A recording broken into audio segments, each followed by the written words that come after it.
నేను రవాణా శాఖ మంత్రిని. తెలంగాణలో ఆటో కార్మికులు సమ్మెకు పిలిపించినారు. నేను ఎందుకంటే హైదరాబాద్లో లేను కాబట్టి నేను ఆ సంఘాలకు నేరుగా వ్యక్తిగతంగా విజ్ఞప్తి చేస్తున్నట్టే భావించండి. నేను రవాణా శాఖ మంత్రిగా ఆర్టీసీ కార్మికులకు కూడా ఇష్యూ వస్తే నేను వాళ్ళకి చెప్పినా పరిష్కారం చేస్తా అని చెప్పినాం. పరిష్కారం చేసినాం. ఇవాళ ఆర్టీసీకి సంబంధించి గుర్తింపు ఎన్నికలు విలీన ప్రక్రియ అంతా కూడా వాళ్ళ మిగతా అంశాలన్నీ పరిష్కారం అవుతాయి. ఆటో కార్మికులకు సంబంధించి కూడా వాళ్ళు న్యాయమైన కోరికలు కోరుతారు. 2012 నుంచి మీటర్ ఛార్జీలు పెంచలేదని. తప్పకుండా దానికి ఒక కమిటీ వేసి ఆ ఆటో ఛార్జీలు పెంచడానికి సంబంధించినటువంటి కమిటీ నివేదికకు అనుగుణంగా మీ ప్రతినిధులు వెళ్లి వాళ్ళను కలిసి మీ యొక్క ఏవైతే అంశాలు ఉన్నాయో డీజిల్ రేటు పెరిగినా, వాహనం రేటు పెరిగినా అటువంటి అన్ని అంశాలను వివరించండి. లేబర్ శాఖ అదేవిధంగా రెవెన్యూ శాఖకు సంబంధించినటువంటి వాళ్ళతో అందరితో కలిపి ఒక కమిటీ వేస్తాం. తొందరలోనే ఆ కమిటీ వేసి ఆ యొక్క 2012 తర్వాత పెరిగినటువంటి ఛార్జీలను పెంచుతాం ఎంత అనేటువంటిది మనం సమిష్టిగా నిర్ణయం చేద్దామనే మాట మనం చేస్తాం. రెండవది సంక్షేమ బోర్డు అడుగుతా ఉన్నారు.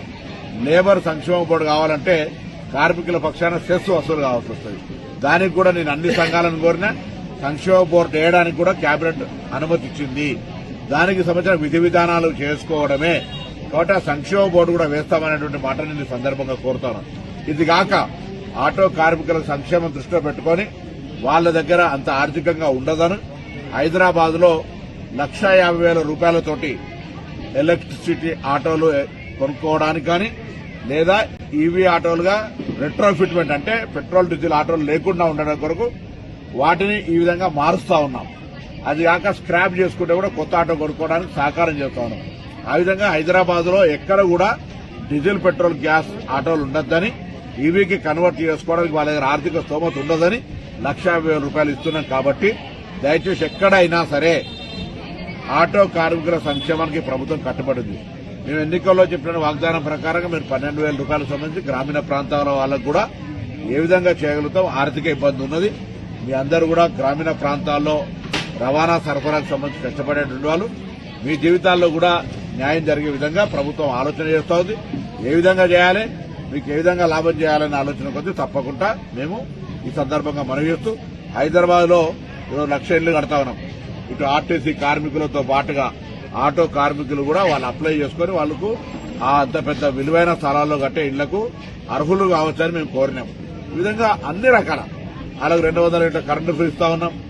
ఉచిత బస్సు సౌకర్యం కలిగిస్తా ఉన్నాం. వాళ్ళ కుటుంబ సభ్యులు పోయేది అట్లా రకరకాలుగా సంక్షేమ కార్యక్రమాలు, రేషన్ కార్డులు ఇస్తా ఉన్నాం, సన్న బియ్యం ఇస్తా ఉన్నాం. ఇన్ని కార్యక్రమాలు జరుగుతా ఉన్నాయి. కాబట్టి ఇటువంటి అంశాల్లో కూడా మీ పట్ల ప్రభుత్వానికి వివక్ష లేదు. ఈ ప్రభుత్వం పక్షాన రవాణా శాఖ మంత్రిగా నేను మీకు విజ్ఞప్తి చేస్తా ఉన్నా. సమ్మె ద్వారా ప్రజలను ఇబ్బంది కలిగేసేటువంటి ప్రయత్నం వద్దు. మీరు తప్పకుండా మీకు కావలసినటువంటి రెట్రోఫిట్ ఏదైతే ఎలక్ట్రికల్ ఆటోలు చేయడానికో 1,50,000 ప్రతి ఆటోకు మా ప్రభుత్వం సహకారం చేస్తా ఉంది. అదేవిధంగా 2012 తర్వాత పెరిగినటువంటి రేట్లను పెంచడానికి కమిటీ వేసి పెంచుతాం. ఎంత అనేది మనందరం కూడా కలిసి నిర్ణయం తీసుకుందాం. దాంతో పాటుగా సంక్షేమ బోర్డు కూడా ఏర్పాటు చేస్తాం. దానికి కూడా విధి విధానాలు నిర్ణయం చేసుకుందాం అనే మాట ఈ సందర్భంగా నేను హైదరాబాద్ లేని ఇక్కడి నుంచే మీ అందరికీ విజ్ఞాపన చేస్తా ఉన్నా. దయచేసి సమ్మె అనేటువంటిది సమస్యకు పరిష్కారం కాదు. ప్రభుత్వం సానుకూలంగా ఉంది. నా మాటను విజ్ఞప్తి తీసుకొని అధికారికంగా ఇట్లా పూర్తిగా డైరెక్ట్ గా నేను రికార్డులో చెప్తా ఉన్నా. కాబట్టి నాది ఇదే విజ్ఞాపనగా తీసుకొని సమ్మెను నివారించమని సందర్భంగా కోరుతా ఉన్నా.